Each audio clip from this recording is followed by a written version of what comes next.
Hello, it's Scott Manley here, back from vacation where I was camping in the Plumas forests of Northern California. Out of touch, unable to get internet. There was no cell phone signal or anything, so I couldn't talk very much about what I was doing. But I sort of realized that this is maybe the last year where that kind of isolation is possible because we, of course, have things like Starlink and Oneweb coming along, which could provide constant availability of high bandwidth internet all over the world. So I think it's interesting that the day that I came back, we had this news about OneWeb. And so OneWeb, you may not know, it's like Starlink, which you've probably heard more about, but OneWeb aimed to provide worldwide internet using a constellation of satellites in low Earth orbit. Unlike Starlink, they use fewer satellites, but their orbits are at 1,200 kilometers instead of Starlink's 550 kilometers. OneWeb satellites are slightly lower mass. They operate higher inclination orbits, so they cover more of the Arctic. And they have had so far something like $3.4 billion of investment from various customers. And they were looking for more to continue their launch schedule when SoftBank, one of the major investors, got cold feet in part because the COVID crisis caused a crash in the markets. That meant a lot of the money they were expecting to have access to, a lot of the liquidity, evaporated. And so OneWeb wasn't able to get funding and they had to declare Chapter 11 bankruptcy. But that isn't the end of the company. That just merely gives them protection from creditors so that they can restructure and possibly find a buyer. So for the last few months, they have been looking for buyers. They've cut down their employees from something like 550 down to 70 or so.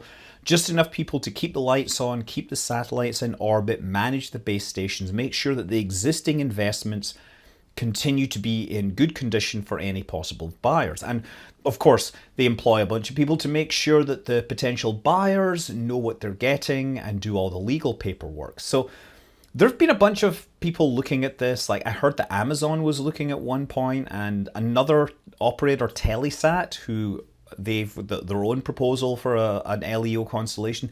They were looking at some point, but maybe they were interested just in the spectrum allocations, in the electromagnetic spectrum. And there were a couple of Chinese companies who were interested, but they were never going to win because, of course, it's a US company, and well, US would still have rules. They would have, right of refusal, let's say. They would be able to squash any deal, and that was very likely to happen since it would involve satellite technology and Chinese companies. The winner was revealed today, and that was the British government in collaboration with a company called Bharti Global, who are a large telecommunications operator based in India. They operate the world's largest cell phone network. The UK's government, they talk about on their site, in the press release, about how this is an investment in future and British investment in low Earth orbit communications and British jobs and technical stuff. And that might be part of the deal. But on the other hand, there are people that have suggested that, or there's suggestions that this is also looking at a possible replacement for Britain's investment in Galileo. So Galileo is the European version of GPS or GLONASS. It was developed by EU countries as part of the European Space Agency. British companies worked a great deal on developing the Galileo spec, but as soon as Brexit became a thing, all that work disappeared, and many of the actual people that had worked on it literally picked up and went to continental Europe where they could continue working on this since they couldn't do it in the UK anymore.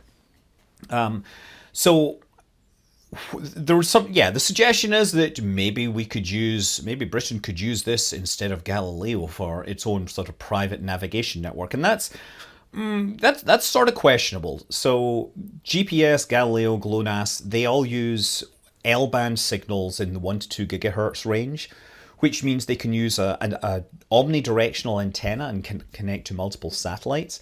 Whereas the OneWeb satellites they're operating in the Ku band, which runs from about 12 to 18 gigahertz. And these signals are largely directional. So you need an antenna which is able to localize to within a certain angular area. The satellites use the Ku band because it's sort of the threshold at which you can have a small parabolic dish and get relatively good localization. Satellite TV comes from geostationary orbit, so you want some directionality so you can have multiple satellites in geostationary orbit and not have them interfere with each other. So if they were to consider switching this over to become sort of, or at least adding the capability, they would need to add ultra-stable atomic clocks. They would need to add the ability to broadcast in these band ranges so that they could talk to existing chips.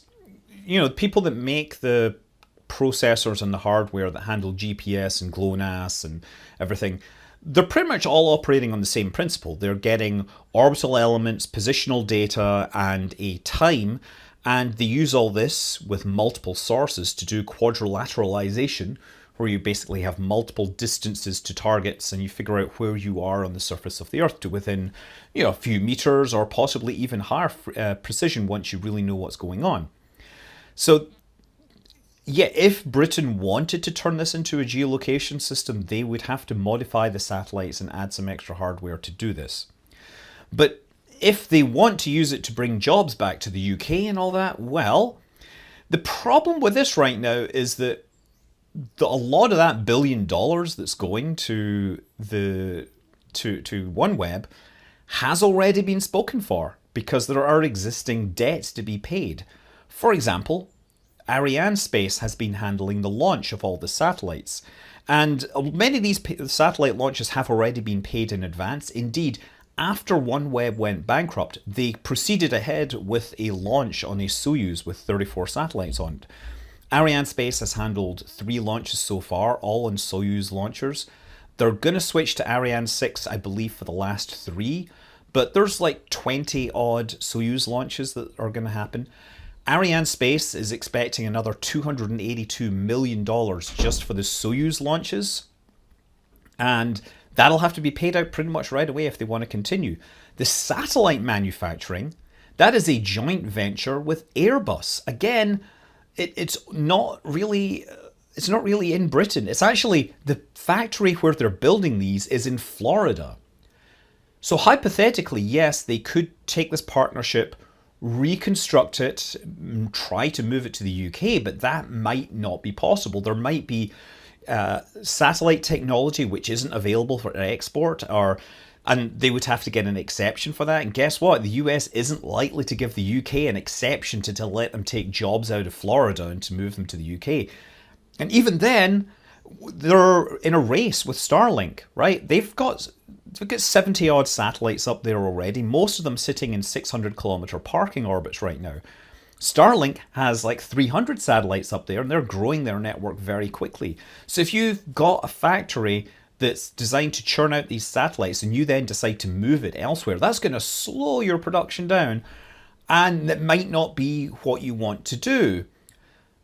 So I'm not sure how this really works for the UK in the long run. I'm not saying it's automatically stupid by any means. I mean, there have been some ridiculously stupid deals made in post-Brexit Britain, largely thanks to straight-up government cronyism and corruption. The famous case being the company that was supposed to deliver ferry services, but they didn't have any track record with shipping, largely because they didn't own any ships. It's not quite at that level. It's not even necessarily stupid. This could actually work out very well. We don't honestly know how this deal is going to be structured. It has yet to be properly approved. That'll happen over the coming weeks. But I would imagine that if this comes through, what we'll see is they'll spin up the factory again in Florida. They'll build out the satellites for the rest of the network, and they'll continue to launch rockets. Incidentally, Arianespace providing the launch capabilities is another interesting data point here, because the first 2 launches happened out of Kourou in South America. That's where Arianespace has one of their major launch sites. But for the 3rd launch, they moved it to Baikonur in Kazakhstan. So it was a Russian rocket launching out of Kazakhstan. Obviously, it makes more sense just to fly the satellites up to that launch site and integrate them there. After all, they're going to polar orbits. And the lower latitudes of Kourou doesn't give you any advantage in that case. Maybe there's a possibility that they might launch a few OneWeb satellites from British launch vehicles, because we've just got the Sutherland Spaceport has been approved. Virgin Orbit have approved to launch hardware. You base their Cosmic Girl, their launch vehicle, out of Cornwall. So yeah, I mean, I guess they could launch some satellites on these vehicles out of these locations, but they're able to launch 34 on a Soyuz. They might be able to launch 3 on Virgin Orbit's launcher, maybe 2 on some of the other launchers, such as Orbex, I believe, is one launcher that's trying to launch out of the north of Scotland. So if this was an opportunity to give British launch providers payloads to carry, it would largely be symbolic and not necessarily a good business move. So yeah, I don't know where this is going. But this is my sort of brain dump on what I think might be relevant in the next 6 months or so. I don't think OneWeb is ruled out by any means. So OneWeb are actually positioning themselves to provide service to the poles, whereas Starlink hasn't launched any satellites that give polar coverage just yet. So it's entirely likely that OneWeb can carve out a niche there and then move south as they get customers. Starlink, of course, has the advantage that they're launching more satellites and they own the launch system, so their costs are probably lower. Of course, we don't actually know because it's all super secret.